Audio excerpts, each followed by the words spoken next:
সারা বাংলাদেশে আমরা একত্রিত হয়ে আছি সেই নেত্রী বেগম খালেদা জিয়া, যাকে আমরা বলি আপসীন নেত্রী। উনার এত নির্যাতন, উনি 4-5 বছর জেলখানা কারাগারেতে আছেন। উনি শুধু একটাবার বলেছেন রাজনীতিতে সরে যেতে হবে, আপনাকে বিদেশে পাঠাবো, আপনি উন্নত মানের চিকিৎসা পাবেন। উনি বলেছেন আমি এই জেলখানাতে থেকে মারা যাব, কিন্তু এই দেশের মানুষ রেখে, এই জনগণ রেখে আমি বিদেশের মাটিতে পা দেব না। এই দেশের সাথে, এই দেশের স্বার্থের সাথে কোনো কম্প্রোমাইজ নেই। সম্মানিত ভাইরা, আজকে আমাদের পতাকা ভারতে কিছু কুচক্রী মহলে, ফ্যাসিস্ট সরকারের দালাল, কিছু অশুভ চক্র ওই ইন্ডিয়াতে আমাদের জাতীয় পতাকা পোড়ায়, অবমাননা করে। তারই প্রতিবাদে আমাদের আজকের এই বিক্ষোভ মিছিল, আজকের এই বিক্ষোভ সমাবেশ। শুনে রাখেন, আওয়ামী লীগের প্রেতাত্মারা এই 5 নম্বর আটলা ইউনিয়নের মাটি বিএনপির ঘাঁটি। আপনারা এতদিন অবৈধভাবে ক্ষমতায় ছিলেন, ওই পেটুয়া বাহিনীর প্রভাব রেখে, তাদেরকে সামনে রেখে আমাদেরকে দমন করে রেখেছিলেন।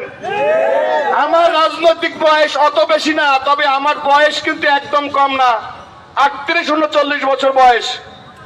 আমি কখনো দেখি নাই যে আপনাদের সকল ডুমুরিয়ার সকল অঙ্গ সংগঠন নিয়ে এই 5 নম্বর আটলা ইউনিয়ন আওয়ামী লীগের অনেক নেতৃবৃন্দ ছিলেন, এইরকম একটা মিছিল তো দূরের কথা, এর অর্ধেক লোকও কখনো নিয়ে আপনারা মিছিল করতে পারেন।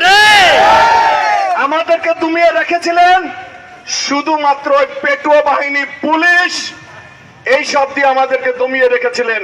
তবে শুনে রাখেন, এখনো পর্যন্ত আমরা আপনাদের কোনো কিছু বলি নাই। এখনো স্বাচ্ছন্দ্যপূর্ণভাবে লর্ড স্টাইলে আপনারা ঘুরছেন, আপনারা ধৈর্য ধারণ করতেছেন। মনে করেন না যে আপনাদের জনগণের আদালতে আপনাদের বিচার হবে না, আপনাদের বিচার হবে। যাই হোক, আমি যে কথা বলছিলাম, আজকে আপনারা, আমি শর্টে করে দিই, আজকে আপনারা যেখানে, যারা এখানে উপস্থিত হয়েছেন, 4 তারিখ 5 তারিখ পরিবর্তিত পরিস্থিতিতে এখন একটা অন্তর্বর্তীকালীন সরকারের আছে এই দেশে, তার মধ্যে আমরা বসবাস করছি। অচিরেই গণতান্ত্রিক পন্থায় নির্বাচন হবে।